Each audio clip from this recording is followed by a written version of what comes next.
Sorry, I got cut off on the last on the last video, so I'll pick up where I left off on number one. We were talking about route surveying, which is LS 3200, teaching you how to lay out highways, to do dirt work, cut and fill, mass diagrams also, and also anything to do with the highway. Parabolic and spiral curves are like for on-ramps and off-ramps and so forth, and also railroad design. Then we have advanced surveying, the applied least squares adjustment, which we've talked a little bit about least squares adjustment to find good data, to find the best fit for a curve, to find the best value for a measurement. And this is a 4-credit course, so obviously it's just a little more difficult than you might have imagined. So that's another course that you can take. GPS, a little bit about learning more about what we learned getting ready for Zane Flower's lecture, and also for the lecture itself. So this just sort of goes through the technology of GPS, gets a little bit more about how the data is collected and reduced. And this one, you know, they just talked a little bit. I was looking at this, just they weren't aware in this course that we had GLONASS available to us, which is kind of interesting.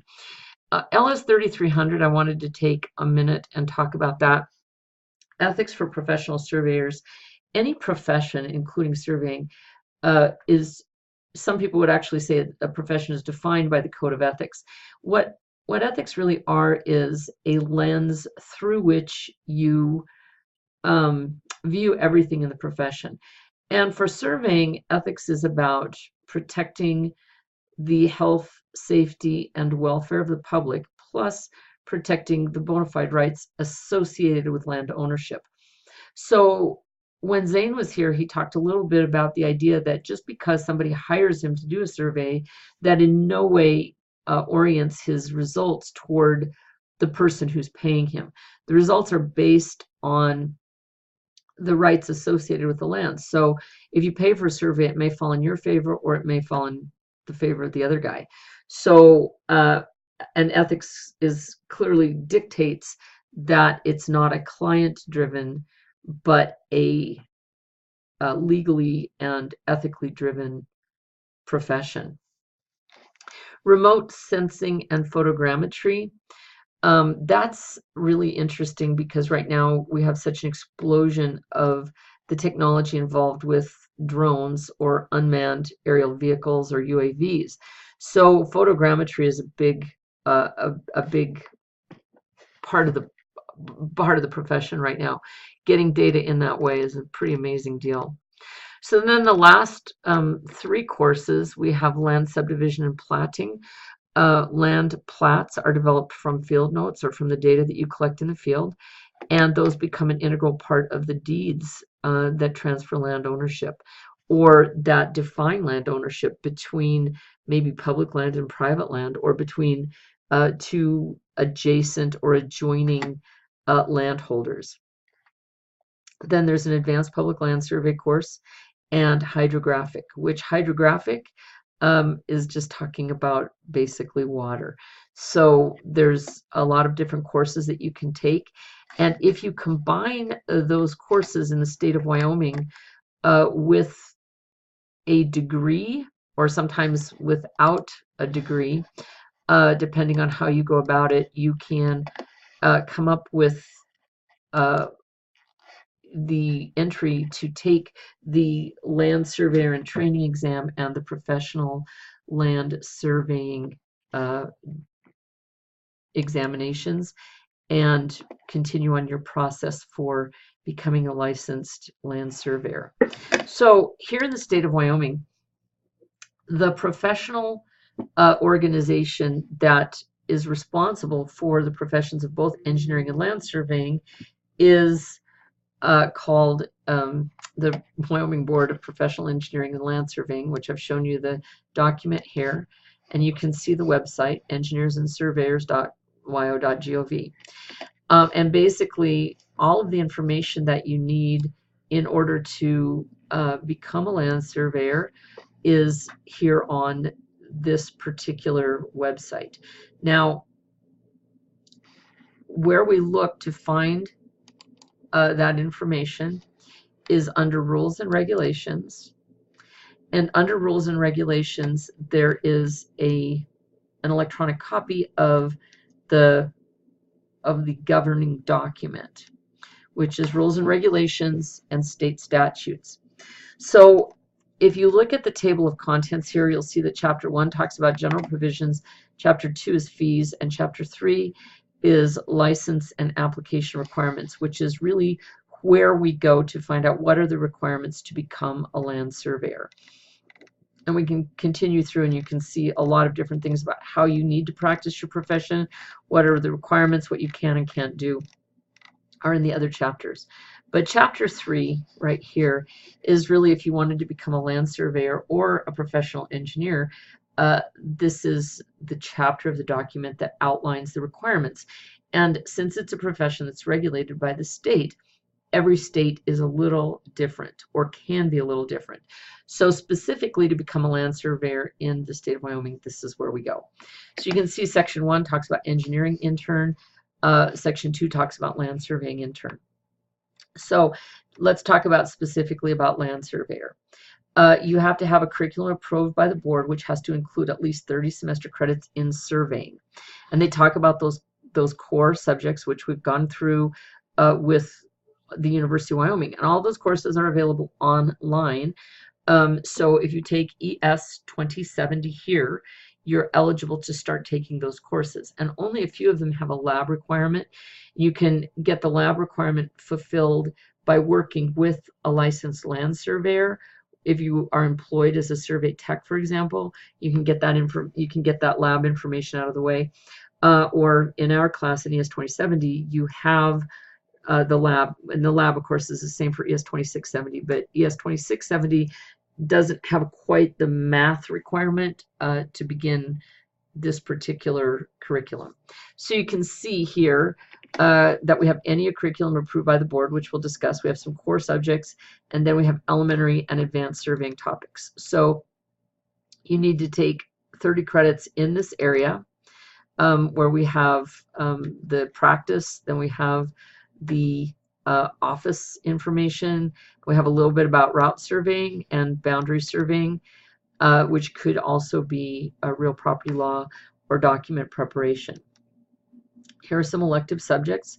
We don't really have a course here in the state of Wyoming in mine surveying. You can get that through other states if you want, but you can do the hydrographic and hydraulic stuff through the University of Wyoming. Then geography, cartography, and so forth. So you can pick from that list.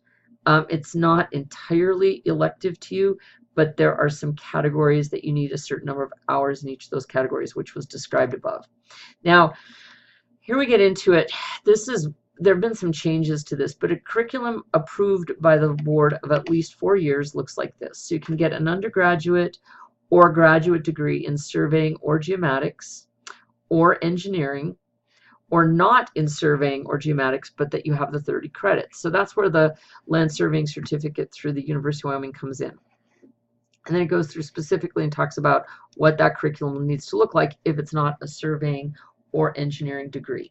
Now, once again, here in the state of Wyoming, we do not have a 4-year degree in surveying. So most people who go into land surveying with a 4-year degree are actually civil engineers by education. Now, if you don't get a 4-year degree, it says here, you can get a curriculum approved by the board of at least 2 years, which could be a surveying, an associate degree in surveying or geomatics, which you can get through Sheridan College. You can also probably get one here by doing this combination. I haven't had it tested, but I'm certain that it would work, fairly certain it would work. You can get an associate degree, for example, in drafting, coupled with 30 credits. So if you were interested in becoming a land surveyor, you could pursue a drafting degree and pursue the credits in land surveying through the University of Wyoming. So after you complete the curriculum, then you need to come down here to find out what the examination is, professional land surveyor licensure by exam. There are 2 exams. Actually, that are required. The first is called the LSIT, or the Land Surveyor and Training Exam, and the second is the PLS, or the Professional Land Surveyor exam, and you take them in a combination with education and experience to become an LS. Now, the section 6 talks about professional licensure on the basis of comity. Comity represents, or comity refers to an agreement between states.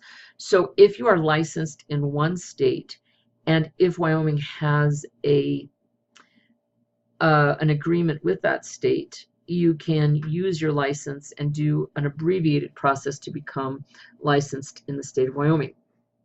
So for me, for example, as a registered professional engineer, I originated my PE license in the state of Colorado, and Colorado has comity with Wyoming. So when I decided to become a professional engineer in the state of Wyoming, I just had to transfer some documents and do an abbreviated process. So I did not have to retest. I just had to sort of prove that I was licensed in Colorado, rather than proving my education and my experience and my test scores. So that was kind of nice. So we just talk a little bit more in this chapter about what exactly is required, how you go about getting your license. And so anytime that you decided that you wanted to become a land surveyor or an engineer, you would communicate with the State Board of Engineers and Surveyors through this website.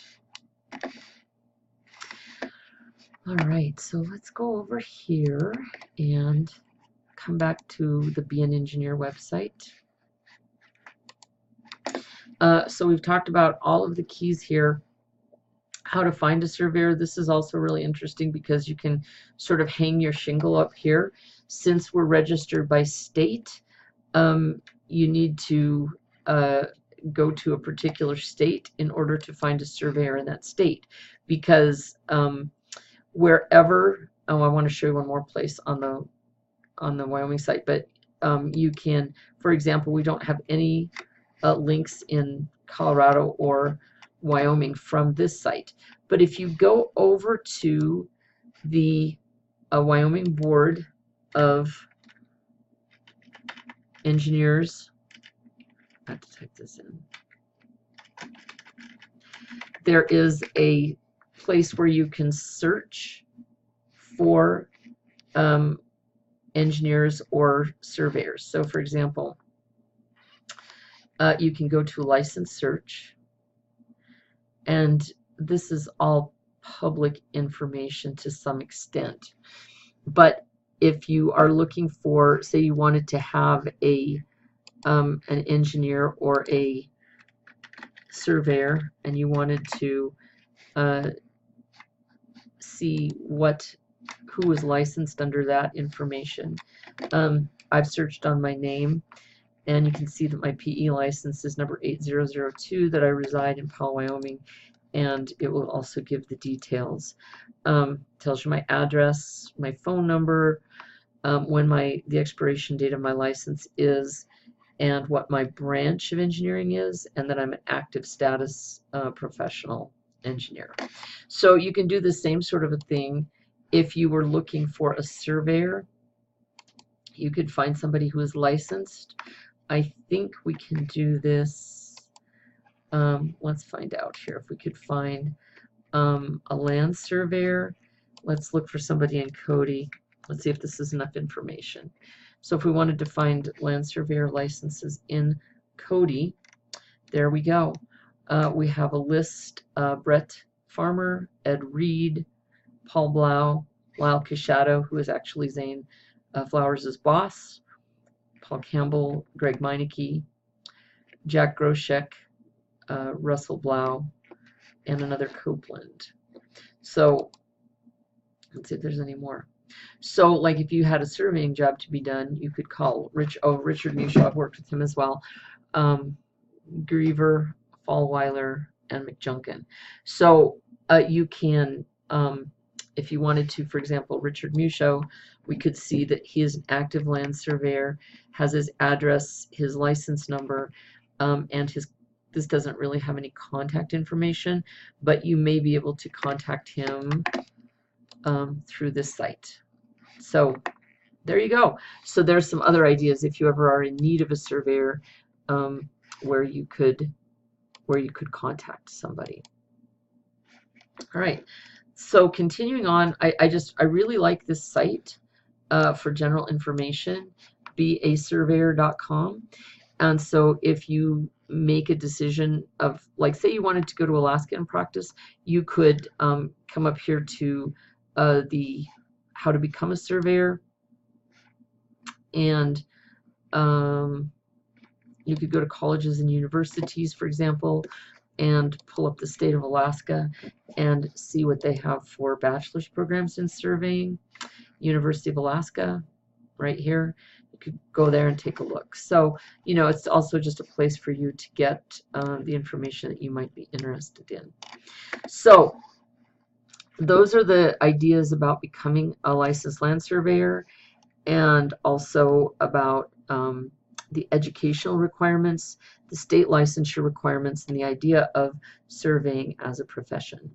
So this ends our vodcast for this would be March 29th, and the following Tuesday, which is actually into the month of April, unbelievably. So let me take a look here at my calendar. This is the lecture for March 29th and April 3rd. So after you've watched this on April 3rd, we will have a lab. So we'll meet at 3 o'clock in our classroom to start working with our total station. Have a great Easter weekend.